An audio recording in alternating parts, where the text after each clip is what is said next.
50% कम से कम मार्क्स 100% के काम के रहा थी, पर कम से कम 50% तो काम दे पड़ा थे और 40% घोषा चली जाती।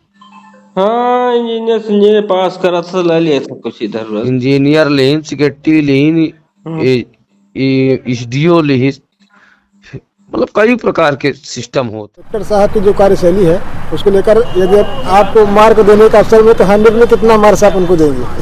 हम मार्क तो काफी जांच के जो नंबर प्रश्न होते हैं और इनके जिम्मेवारी थी मऊगंज को सोनी मऊगंज बनाने की, तो उसमें मार्क का तो सवाल ही नहीं होता। नहीं, मऊगंज में तो ऐसा कोई परिवर्तन दिखा नहीं, तो मार्क काहे का?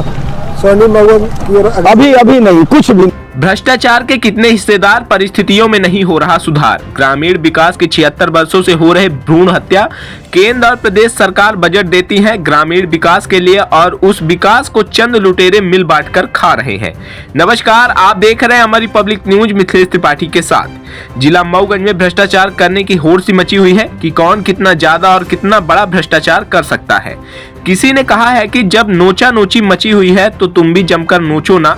सब अपनी अपनी सोच रहे हैं तो तुम भी अपनी सोचो ना। सोचिए कि जिस जिले के मुखिया पर ही व्यापक भ्रष्टाचार करने का आरोप लगा हो तो अन्य कर्मचारियों और अधिकारियों की बात ही छोड़िए, वो फिर कहां पीछे रहने वाले हैं। भ्रष्टाचार का एक ऐसा ही मामला हमारे पास पहुंचा है जिसमें यह सवाल खड़ा हो रहा है कि इस भ्रष्टाचार और ग्रामीण विकास की हत्या के कितने हिस्सेदार हैं। हालांकि हमारी पब्लिक न्यूज इस वायरल ऑडियो की पुष्टि नहीं करता, लेकिन यह हकीकत है और अगर यह हकीकत ना होती तो आजादी के 76 वर्ष बाद भी गांव तक नहीं पहुंचा विकास। 21वीं सदी में आज भी ग्रामीण विकास की बाट जोह रहे हैं। विकास के नाम पर भ्रष्टाचारियों की कितनी हिस्सेदारी रहती है, वायरल ऑडियो में मनकहरी ग्राम पंचायत के सरपंच पदी से सुनिए। हेलो, हाँ सरपंच महोदय। हाँ भैया, नमस्कार। नमस्कार, का हाल चाल? बढ़िया दादा भाई। का है, कुछ काम धाम चल रहा है? काम धाम बंद है। काहे? अगर राशि नहीं है तो कहा चले। ऐसी काहे सिकवा वाला कैसे न बना के चला वो कहानी होएगा। गांव वाले रजनी सरे सब पगलान होता। हाँ, काहे का घोटाला करे का? हाँ? कहाँ घोटाला करे का? काहे घोटाला? अब काहे पगलान है पंचे? अब आदमी ये बताइए पन्ना कि 50% कम से कम मार्क्स 100% के काम के रहा थी, पर कम से कम 50% तो काम दे पड़ा थे और 40% घोषा चली जाती। हाँ, इंजीनियर पास करा था, ले लिया था कुछ इधर इंजीनियर लेन, सेक्रेटरी लेन, एसडीओ लेन, मतलब कई प्रकार के सिस्टम होते। सिक्योरिटी के परसेंट देते हैं? सिक्योरिटी 5% ले लीन, 10% ले लीन, जो जिसन काम के जुगाड़ लग गए। अच्छा, समझ ला है ना। अभी ना दे काम हो गए न करी। हाँ, वो दे था ओकर हिस्सा है, कहा तुम्हारा हिस्सा है। अब वास्तव में हिस्सा है, ऐसी रिकवरी आते तो आधे याद भरे परत। सिक्योरिटी क्या है पूरे पंचायत में? हमारे यहाँ मनबोध मिश्रा है। ये कहाँ गया है? हिनौती के। अच्छा, दिया हिनौती लड़ुआ में जाऊन। हाँ, आपको बता दें कि उक्त ग्राम पंचायत की महिला सरपंच श्रीमती कुसुम कली साकेत है, लेकिन जैसा कि हर जगह का हाल है कि सरपंच पदी ही सरपंची करते हैं और उसी का उदाहरण है। लेकिन जो हकीकत को स्वीकार करते हुए सरपंच पति के हिस्सेदारों की हिस्सेदारी और उनका हिस्से का 50% तक ले जाकर बता दिया है।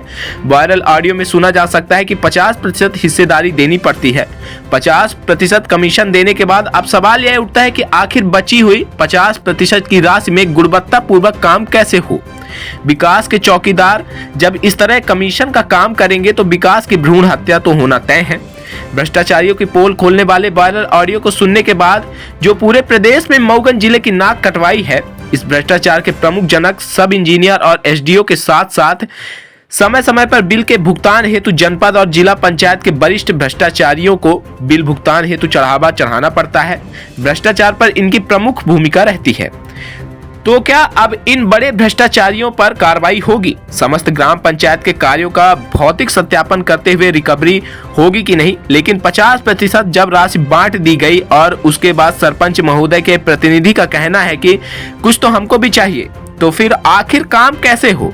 कुछ ग्रामीण विकास के हो रहे कामों के फोटोग्राफ और वीडियो आपके सामने उपलब्ध है कि किस तरह से ग्रामीण विकास को पैदा होने से पहले ही नोचा जा रहा है, साथ ही विकास का गला घोटा जा रहा है।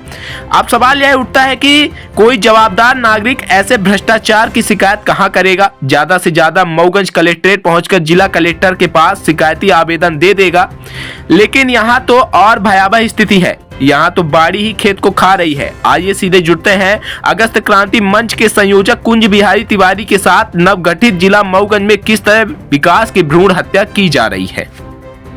कलेक्ट्रेट में कैसे आना हुआ आपका? क्या सबसे पहले तो आप सबको नववर्ष की शुभकामना, और आप सबसे मिलना भी था। और एक हमने जिला कोषालय अधिकारी की शिकायत की थी जिन्होंने अनैतिक भुगतान किया, उसमें सारे रिकॉर्ड भी हमने लगा दिए हैं कि जिससे जांच अधिकारियों को कोई दिक्कत ना हो। पुष्पेंद्र शुक्ला का, लेकिन अभी पता चला कि वो फाइल कलेक्टर साहब के पास है। 3 सदस्यीय उसमें जांच टीम बननी है। दूसरी एक बहुत बड़ी समस्या है नईगढ़ी जनपद क्षेत्र की, जैसा कि आज एक बुढ़िया को रोते वीडियो आपको मिला होगा, और वो नईगढ़ी जनपद अध्यक्ष के घर 9-10 किलोमीटर पैदल चल के गई थी और रो रही थी 2 वर्षों से। तो सबसे बड़ा सवाल कि अगर मनरेगा से हो रहा है तो भुगतान खाते में हो रहा है कि किससे, और दूसरा अगर समूह से है तो क्या श्रम कानून का पालन कर रहा है कि नहीं। उस संबंध में आज नईगढ़ी जनपद अध्यक्ष ने भी जानकारी ली है और मैं भी यहाँ आके लिखित शिकायत किया हूँ। और अगस्त क्रांति मंच के संयोजक होने के नाते, और जो हमारे क्षेत्र के पीड़ित लोग हैं, मजदूरी वही करने जाता है जो मजबूर है, और कहने को कहा जाता है मजदूर की मजदूरी उस समय दे दी जाए जब तक उसका पसीना सूखे, उससे पहले मजदूर की मजदूरी दे दो। और 2-2 साल से मजदूरी का भुगतान नहीं हुआ। तो पहला सवाल आपके माध्यम से करना चाहता हूं कि माननीय कलेक्टर साहब, ये प्रशासनिक मुखिया हैं, तो पूरे जितनी गौशालाएं संचालित हैं वहां से ये जानकारी चाहिए हमें, और जनता को भी चाहिए, सबको चाहिए कि प्रति गौशाला कितने लोग काम कर रहे हैं, उनका भुगतान कैसे हो रहा है। मनरेगा से हो रहा है तब भी खाता में होना चाहिए, और अगर श्रम कानूनों के तहत हो रहा है तो क्या न्यूनतम मजदूरी जो मध्य प्रदेश सरकार ने निर्धारित की है क्या उससे हो रहा है। और अगर 2 साल से नहीं मजदूरी का भुगतान हुआ तो ये बहुत बड़ा विषय है। वर्ष बीत गए, 1 वर्ष से ज्यादा हो गया। मऊगंज जिले को आपने शिकायतें करी, जनपद अध्यक्ष ने भी करी जी।